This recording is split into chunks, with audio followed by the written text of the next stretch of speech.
Our first guest is the creator of Let's Move, a campaign to end childhood obesity. Ladies and gentlemen, please welcome the First Lady of the United States, Michelle Obama.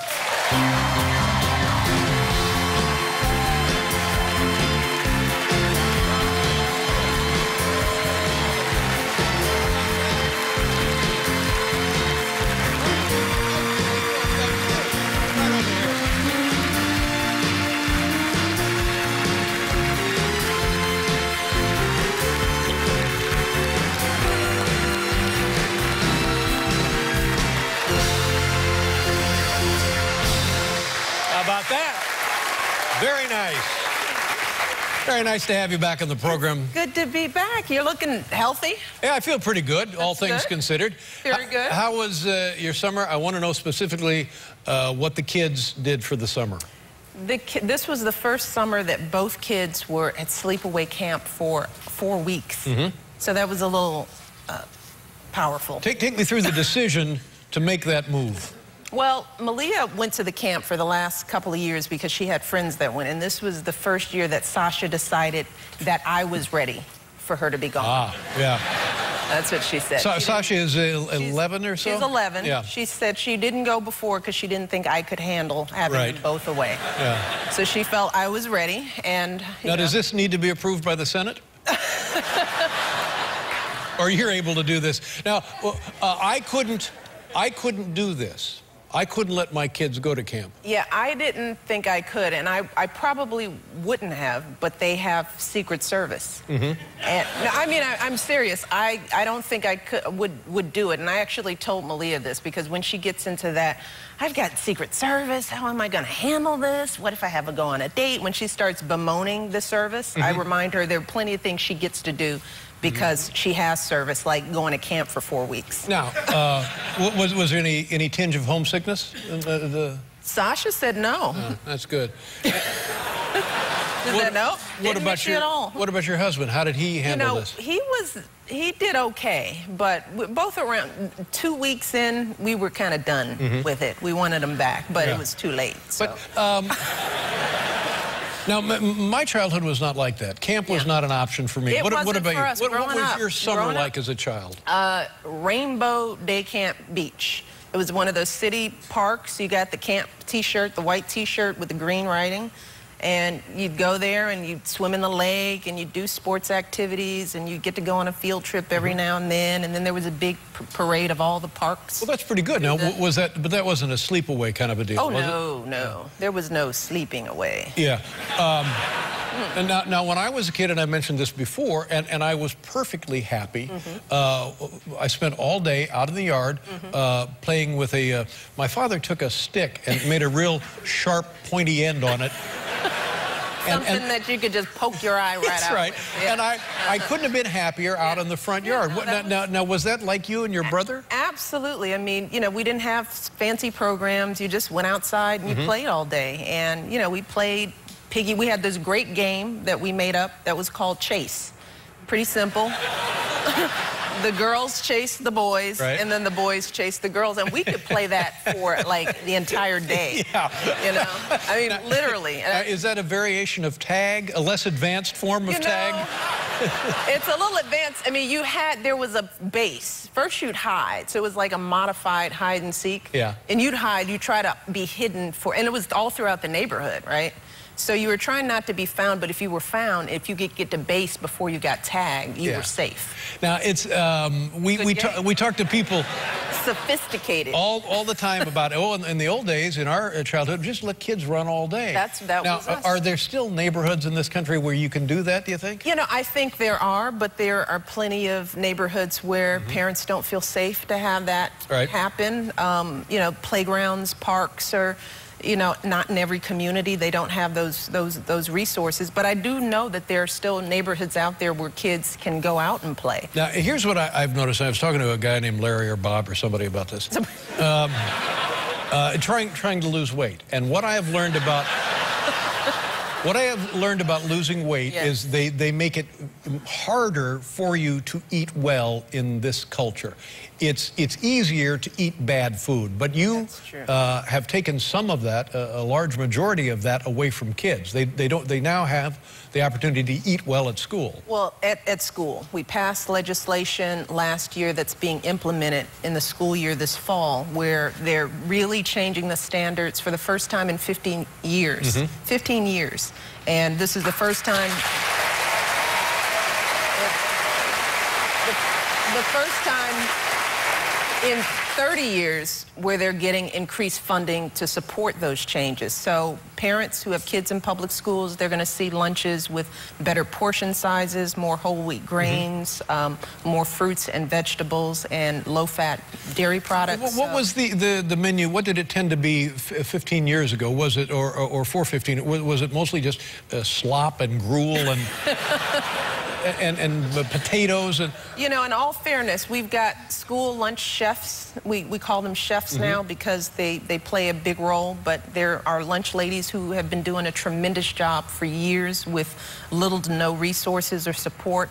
But an example of some of the changes: slice of pizza. Pizza's still a good thing, but now the schools are serving it on a whole wheat crust, and it's going to be accompanied with something like, you know, strips of green peppers or carrots and fruit. Simple changes. So if you have pasta, you might have had pasta in your regular school, but you'll probably get whole wheat pasta with turkey meat or something. How is it being received by the kids? You know, the truth is, and we did the very first kids' state dinner last week, which was actually a lunch. Now, what a tremendous idea. Yeah. Kids from area schools, from all over the... There was a competition, over 1,200 recipes were submitted, and a kid from every state was selected to come and attend, and we set it up just like a regular state dinner. They walked through the north portico, they were announced in, we had the table set, we had the butlers served, we had bands playing, but the contest was for healthy and tasty lunches. Right. And we served a combination of some of the winners' meals. So, for example, we had a cabbage and turkey meat sloppy joe that was delicious. We had kale chips that one kid created. I want to tell you something. They were good. They were good.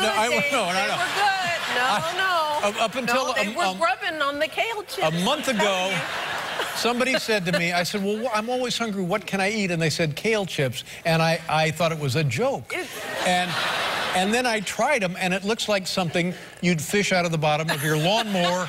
You know, where the catch is the clippings, that it gets all... But by God, they're tasty. By God, they're tasty. Hats off to kale chips. I worry about my abilities as a parent, especially since I'm elderly. And now you tell me if I'm right about this or if I'm wrong about it. It's a counseling session. Thank you. It's a fine line between discipline and patience. A very fine line, a razor's edge. Now, in terms of sporting activities, my son, 8 years old, is low on confidence. And it takes him a while to warm up to sporting activities that he's not familiar with. Now, do I push him, or I just say, that's okay, you can be in the bridge club? I mean, what should I do? You know, I think at this age, it's important to introduce them to a lot of different things. Right. If you have the resources and the opportunity, you know, you just kind of, and I think talking to kids, explaining to them why this stuff is important, you know, letting them know that you're there, and, you know, so I agree. I think it's a little nudging, because here's an example. Malia has been playing tennis since she was little, hated it. She said, I hate this, Mom. And I said, you know, this isn't about learning how to play tennis. It's about learning how to stick with something and to get better. She just made the varsity tennis team at her high school. Oh, my God. But...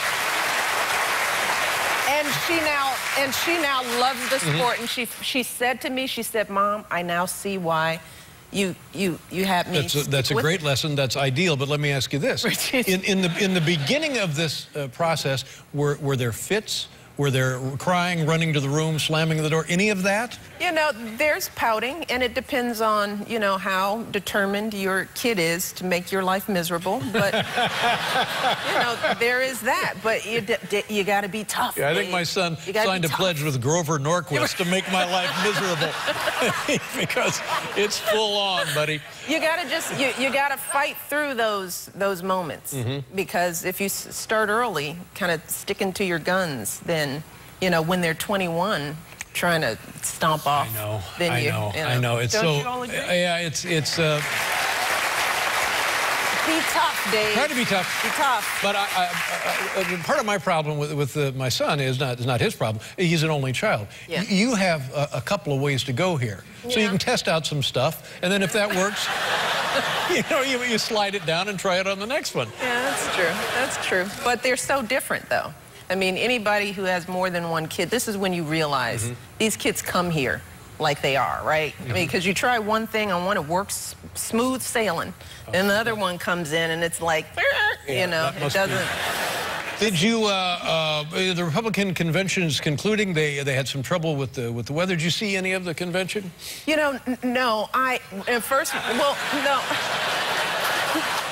Let me start by saying, I, as the wife of the guy they're running against, I tend not to watch it, but I think it's important for everyone to watch these conventions because this is the time where you get to know the party, you understand the platform, you understand the candidates. You know, this is technically where the campaign begins. So I think it's very important for everyone to watch as much of both conventions as possible to make their decisions. I didn't watch it. Right. But we had, there's a woman on MSNBC named Rachel Maddow who is the smartest person I know. And she was saying, after having now covered the pre-campaign and the primaries and the campaign and now the conventions, she was saying instead of being exhausted by this, she now finds herself being exhilarated. Is that the same with you, or do you wish the whole mess was over now? You know, I'm probably one of the rare people I get energized when I'm campaigning because, first of all, people, this country, being out there, touching people, talking to people, it really gets me focused on what we're doing and why we're doing it. Right. So anytime I get tired, and there are definitely times when you get tired, you forget what city you're in, you forget what time of day it is. There are many times I'm like, good morning or afternoon, I don't know where I am. And people laugh, they give me a break. But being out there really does pump me back up. So I think campaigning is critical. Is there a noticeable change in the energy somehow in your home because we're right now on the looking at the Democratic convention? No, I mean, you know, Barack is so, you know, the level-headedness that you see is real, and he doesn't bring any energy. I mean, you know, he doesn't bring that energy home, and we try to keep the home as a place of peace and solace for not just me and the girls, but for him. So I don't mean to put you on the spot here, but when you got to... Yes, you do. No, I don't. No. Yes, you do. I'm just trying to make friends. When you have a guy, and I don't want to embarrass anybody. Like my husband? No, like Todd Aiken. Oh, God. And for whatever reason, he says something that he wishes he hadn't said, and there's some embarrassment, and is it a big deal? Is it not a big deal? I don't know. Dumb guys are allowed to say dumb things. Dumb guys are. That's right. Does your husband ever come home and say to you, hey, did you see what Todd Aiken said? And then he just goes, hee, and then you keep moving? Does that happen or not happen? A little bit, not at all. There are moments when there are interesting things that happen, and we discuss them. All right, good.